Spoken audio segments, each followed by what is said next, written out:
All right. Hi, everyone. I am Tim Pulliam. Happy Pride Month, and welcome to our ABC11 Together community conversation. We're focusing on what it means to be LGBTQ plus and in the military. Let me introduce you to our esteemed panel joining me tonight. First, we have Lee Howard, a transgender Army veteran and current Fayetteville resident. Next, Dustin Best, a teacher who completed basic training in 2001 but was dishonorably discharged for Don't Ask, Don't Tell. Next, Dr. Lori Hall, the LGBTQ coordinator for Fayetteville VA Coastal Healthcare System. And finally, Michael James, the Equal Employment Opportunity LGBTQ program representative for the Durham VA Healthcare System and an Army veteran himself. Lee, I want to start with you. You served in the Army for 23 years, some of that during Don't Ask, Don't Tell. Tell us what that was like. Okay, it was different because, sort of you had to hide it. And one of the biggest things I had was I had a boyfriend for a while, and like when we would have events on post, I could never bring him on post. Some of the times when you would go, he got very sick one time while I was deployed to Iraq. And he was in the hospital, and I couldn't really do anything to go get him, and I couldn't get him into any military health care either. He had some health problems. That was probably the biggest issue I had with LGBT, was that I couldn't do that. Also, it just, especially when you're an Army officer, there's a lot of socializing that goes on with the Army, and because you're going out to gay bars over the weekends, and all the other lieutenants are going somewhere else and hanging out together for the weekend, you sort of get left out of a lot of stuff, sort of by choice, but also because you can't really show up to the events that they're all going through with their boyfriend. That kind of thing. Wow. Thank you for that perspective, Lee. Dustin, I know you had a different experience being dishonorably discharged early in your military career for Don't Ask, Don't Tell. Tell us your story.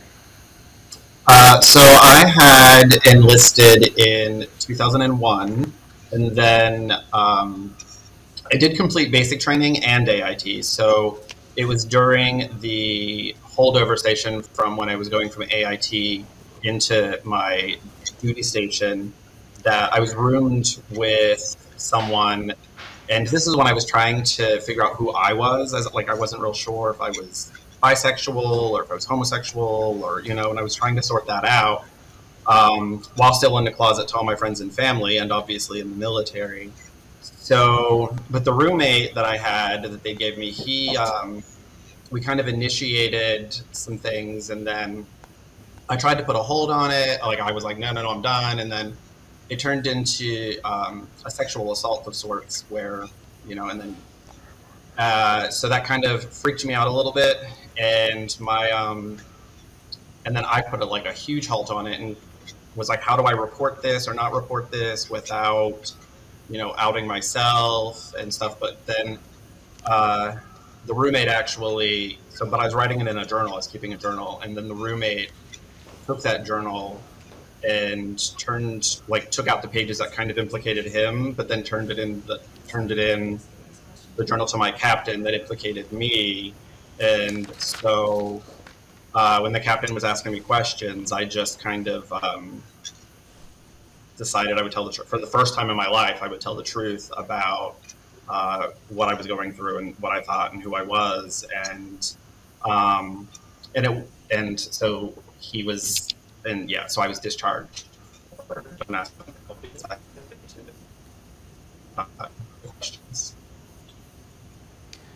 Wow. Yeah, we heard most of that, Dustin. Unbelievable. I read something recently that our community is overrepresented in the number of sexual assaults in the military. So I found that very interesting, your story there. Thank you for sharing your stories, Dustin and Lee. It brings us to what it's like to be LGBTQ in the military now. Now, earlier today, we received a statement from Fort Bragg, a representative saying in part, Fort Bragg understands that each individual service member's lived experience may be different and that intersectionality within LGBTQ identities may present different barriers. Mindful of the challenges LGBTQ service members and civilians face, their commitment to service has made our military stronger and the nation safer. Fort Bragg continues to take every measure possible to mitigate the risk to our people. We commit to care for the service members in our formations, their families, and our communities. They are our own. Like the rest of society, we will have our problems and setbacks, but we will address them quickly, effectively, and transparently. There are no innocent bystanders. We will always demonstrate the moral courage to act when our people need help. That full statement is on our website, of course, and that brings us to what it's like to be an LGBTQ veteran. Now, so let's bring everyone back to the conversation, and I want to ask you, Dr. Hall, or actually, Michael, I want to ask this question to you. What changes has the VA made over the last few years to better serve LGBTQ plus veterans? Well, first of all, I want to thank you for allowing me to be on this panel. The VA hospital has brought a lot of diversity when it comes down to the LGBTQ plus community. Where I serve on the LGBTQ plus committee, we have brought diversity for the advocacy for pronouns for veterans and for the co-workers. Also to make it be a confirming environment for the veterans, also by allowing us to be able to address them properly, because that was a big problem that we was having at one time. We bring awareness and training to the staff members of the Durham VA Hospital. Just last week, I briefed the service chiefs about the healthcare system. Just this morning, we had a healthcare system-wide we did a mindful workshop that was very, very good. The other week we did a spiritual listening, which we provided for the third story presentation. And my position in the prosthetics, I'm able to use my experience to better help and understand the LGBTQ plus veterans who might have specific needs, which when ordering supplies through us, I can help them navigate through this process. The LGBTQ plus veterans also feels more comfortable speaking with another LGBTQ plus veterans, then I'm happy to assist them whenever they come in. Dustin Lee, do you find those changes in what Michael just laid out acceptable? I know that in the Fayetteville VA, when I first decided to transition about 6 years ago, there was nothing at Fayetteville. The people, nobody knew what I was talking about. I said, hey, look, I need to get hormones, make some changes and stuff. And they said, oh, well, I think there's somebody up in Durham. You can go to Durham, but we don't have anything here. And eventually I was getting medications on the outside. And the price at the drugstore went up from $30 a month to $300 a month. So then I went back to the VA really hardcore, and I was sitting every week. I'd go talk to the veterans advocate and say, look, I need to get these medications. And eventually, actually it was Dr. Hall came along, and she became the LGBT coordinator, and she helped me get those medications, and she explained to all the other doctors about, what the particular needs of the LGBT community, especially the transgender community, might be. And now we have a lot of activities here in Fayetteville. On Friday, we had a Pride parade actually at the VA. We had the VA showed up. About 20 different organizations from the VA showed up. We also had the Job Corps showed up, and a local community college. And it was a huge difference to have all these people showing support for the LGBT veterans, whereas 6 years ago there was nothing about that. And I sort of believe the philosophy. I'd much rather talk about the good things that the VA is doing and how much better things are now than how bad they were in the past. There's no question it was bad in the past. But at least in Fayetteville, things have gotten a lot better. Dustin, would you like to add to that? Well, my experiences are slightly different, only because I didn't complete a full, I didn't get to complete my full 4 years of service. So I did get my DD 214 changed to say honorably discharged. But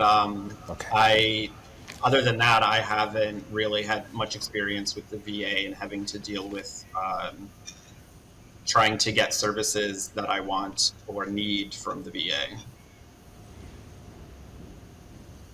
Got it.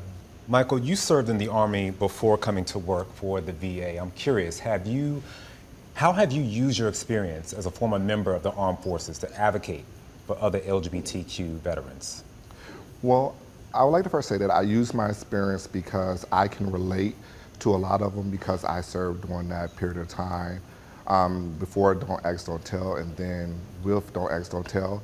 So I can relate to a lot of them, and I use that when I speak to the veterans concerning that. So when a lot of them come, because I work in the prosthetic department, and we have a lot of them that comes through there because of a lot of their services and things they need. So I can relate to them, and so I use my experience by identifying who I am.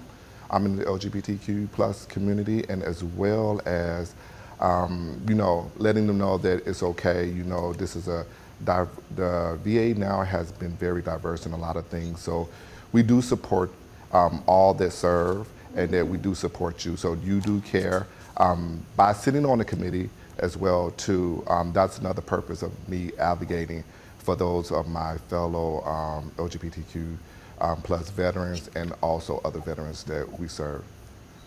You know, Dustin, you were in the process of coming out when you enlisted. Can you talk about how that process affected your mental health and how that influences your current relationships with your students? So yeah, so you spend your whole life up until that point, like hiding who you are and hiding a massive part of, you know, part of who you are and what makes you who you are. And so then once you do come out, then you have this whole innate desire for the rest of your life to kind of always think about everything you're saying, everything you're doing, how you walk, how you dress, all of these things to make sure that you're not presenting in a way that could give you away. Even though I'm now out and I've been out for years, those things are still in there, and so anxiety has like been a huge part of my life now because of having to hide and then try to figure out who I was while I was trying to hide and not break a law. Wow. Lee, I know that you have been outspoken when it comes to PTSD care. When it comes to the transgender and LGBTQ community, how have you advocated? Well, we had a Fayetteville Veterans Mental Health Advocacy Council. And we worked with the VA, but we did things like one, make the waiting rooms more tenable for people that were coming in. And one of the things that's happened recently is they've gone to the video appointments so people don't have to come into the VA. One of the roughest things for people coming to the VA for mental health care is you know, you sit in the waiting room and, you know, everybody stares at everybody else and people think, oh, is this person crazy? Is that person crazy? And then especially for transgender people, sometimes, you know, you sit in the waiting room and you don't quite look right. And, you know, the worst part is the sitting in the waiting room because people are like, oh, no, what do people think of me? And all in all, at the VA, I've never really had that many issues with people at the VA, though I have seen people and I know people who've had issues where, you know, the other veterans kind of beat up on them and laugh at them and stuff when they do things. But the other thing is sending letters and sometimes giving someone a partner to talk to before they go to the VA so they know what to expect with the doctor. Something else is a lot of times if someone's sort of afraid, again, because people will see them or something, we'll set them up so that they can take like appointments at 8 o'clock in the morning or the last appointment in the evening so they don't have to sit around a bunch of people. They can just go straight in and talk to their counselor to get the help they need. One other thing is it used to be that if you went in for mental health with the VA, they immediately gave you drugs. And they've been getting away from drugs now and doing more stuff, like more things encouraging community involvement. We have an LGBT veterans group now that meets and does activities, and I think that's done a lot. It helps a lot of people just get out and talk to people and not be afraid to be who they are. Dr. Lori Hall, I want to bring you into the conversation. We have not forgotten about you. Can you talk about the resources available to the LGBTQ veterans at VAs in our area and around the country? Well, I'd like to say that I'd like to comment just on what Lee said, and say that I also am glad that we have the Veteran Care, the Connect, where the veterans can call in, or we can speak by video, because that has been very helpful, and it has opened up a world for the veterans that are out in our rural communities and out in our coastal area, for like us in Fayetteville. It opens up the door for a lot more veterans. So we have a lot of resources, and the resources that we have at our Fayetteville VA are pretty much available around the nation, because we have policies that the VA has put out that for all the VAs to have these.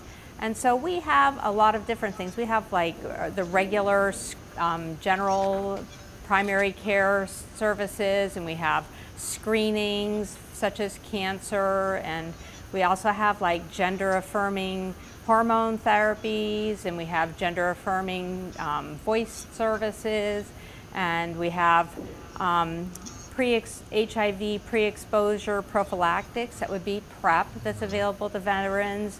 And let me see, we have a plethora. We have like a lot of the mental health services and evidence-based treatments for our veterans. We have a trauma specialty program that specializes in trauma treatment. We have the gender affirming prosthetics, as mentioned earlier. So we have a lot of different services, and those are available throughout the nation. Our speech therapy, we have a program that's available for all veterans in the nation, for the rural ones especially, called GAP. So any veteran, usually in our transgender veterans, who can access that wherever they are through the Video Connect. And Michael, thank you for that, Dr. Hall. Michael, we know that there still are barriers that persist when it comes to access to care, specifically when it comes to people of color, Black and Latino. Could you address that? Well, yes, I would like to first say that the VA is proud that we serve all those that have served for us. So there are no sexual identities, there's no, regardless of your race or sexual identities or religion, the VA still has no prejudices against that. So we fully serve all those equally that who served for us. As mentioned before, that I sit on the LGBTQ plus committee on the VA, and that is one thing that they put in place to make sure that there would be no discrimination and stuff like that. So, and part of that committee, we enforce and make sure that the policies, spoken by Dr. Hall, that the policies and the procedures that's put in place, we make sure there's training taking place, whether for the employees, that they know, certain things and policies that we have to do and perform in the VA hospital. And we are doing different events, diversity across the board when it comes down into the VA hospital. Next week, I will be moderating our Juneteenth Pride panel, where it'll be with Black, Indigenous, people of color. That will be next Wednesday. And if you want to know any more information about that, you can see on our Facebook or Twitter page at Durham VA Healthcare. So it's all kind of things that that's in place that we do to make sure that everybody is treated fair and fair. That's some good information about that event. Thank you for that, Michael. For Lee or Dustin, how do you think your experience of having to hide a part of your identity affects your mental health today? I guess let's pose that to Lee. Well, for one, I made a lot less friends, and I'm still a little bit nervous about talking to people. Sort of afraid to make friends. Now, when I went to Iraq, the first 6 months I was in Iraq, I was in a lot of firefights and had a lot of people around me die. I'm really close to that bunch of friends, but the rest of my Army buddies, again, I never developed the friendships with them like I did the other places, and it affects your mental health. A lot of times you need someone to talk to, and sometimes, people that would be the LGBT community, and at the time you've got your crew cut, and you're all Mr. Gung Ho Army, special operations and everything, and they're afraid to talk to you. And sometimes I would go places and everybody would think I was a cop because with the military you look kind of like a cop. And then in the military, you're afraid to talk about what's going on. So you really learn to hide stuff, and it does hurt you making friends and coming out about people. And also, when you had mental health issues, you didn't come up. I didn't come out to someone in mental health after I got out of the military. I said, look, these are issues. And then that person actually helped me point out that maybe it was because of my sexual orientation that I had some of these issues, but I was afraid to talk about them before. So, they could never find treatment for it because I was afraid to talk about the issues. Dustin, I'll pose this to you. Oh, go right ahead, Dustin. I was going to say, it's very, just to piggyback off her a little, it's very lonely when you're trying to go through something and you can't talk to anyone around you. So there's that sense of just absolute aloneness and not making friends, because the closer you get to people, the easier it would be to make a mistake and slip up and say something that you will regret saying later. So it was really hard to make friends because it was just, you didn't want to say something stupid to someone. So let me ask you, Dustin, what advice would you give your younger self? I would say that to just be yourself, like to just go ahead and start answering that question when people were asking, even before the military. Just go ahead and say the truth, because lying for so long, even to yourself in some ways, has a huge impact on your mental health for your whole life, because you are hiding that aspect. And even now, when I first started becoming a teacher and going into teaching, it was almost going back into that don't ask, don't tell situation, where as a male in elementary school, there's, people have preconceived notions. So I kind of got back into that mentality. And once again, I was trying to hide part of who I was. And then at one day, I was just, a student had asked me, are you gay? Because, you remind me of my dad. And so once again, that was the moment I took to just tell the truth. And, and I said yes. And then from then on, it became a much happier person and a much better teacher. So I would just give the advice to my younger self, just be honest, because it's only going to make you happier. It'll get better faster, and it'll just make you better at your job, because then you can just be fully in it and fully yourself in that job. Michael, would you like to chime in very quickly? Yes, I would just like to say that I do agree with both of them. It was challenging, not having that person to talk to. You can't go to a therapist at that time because you was afraid that if they tell and then you've been exposed, then you would get kicked out of the military. And then you're looking at, for me, especially with me, I'm making this personal. Coming from a small town and, coming into the military and wanting to get out of that small town and better your life, you do not want to threaten anything that will stop that moment. So it was challenging and it was hard, but I'm thankful now that things have changed and are changing in the VA, and that I am, that the VA does provide that safe zone now, and that also provide that help for you to get that counseling that you need. And I am today still attending counseling twice a week. And it's not said that I'm in a bad state, but it's just, just to keep you going and keep you, your mental stability up. So, yes. Absolutely. I recommend therapy for everyone. It does wonders. Given what you guys have gone through, specifically Dustin and Lee, while serving in the military, would you do it again?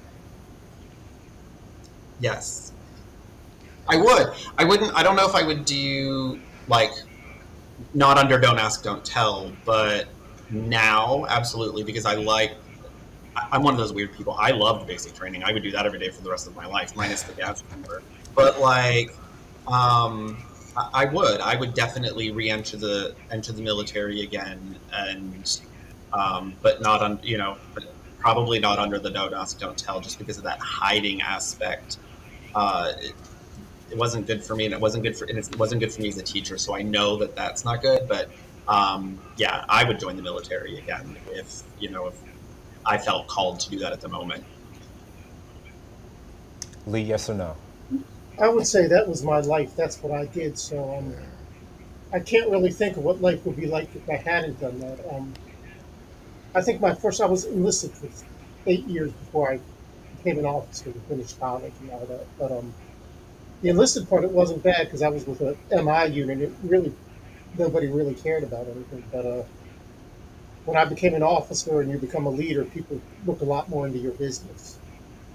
But yes, I would do the military again. I would probably pick some different career paths than what I took in the military. But yes, I would definitely at least do my initial commitment to the military. Maybe not 23 years, but I would definitely at least do that for 4 years. Dr. Lori Hall, how can the military community and the community at large be better allies to our LGBTQ plus veterans? Well, I can't speak on behalf of the military, but I can speak on behalf of maybe the community. And some of that is to be kinder, for one thing, be more compassionate and kinder, be respectful, learn to communicate, come to our events. Even when we have an event at the VA, and like we just had an event last week where it was a Pride car parade, and we had lots of vendors there for health and employment education, and we open those up to the community and come to them and learn and educate yourself and open your door and be part of learning about inclusion and diversity and just making it a part of your life. I know for myself, I'm passionate about what I do, and I just feel like it should be something that everybody should take an active role in making sure that they themselves reach out a hand, become an ally, be open-minded.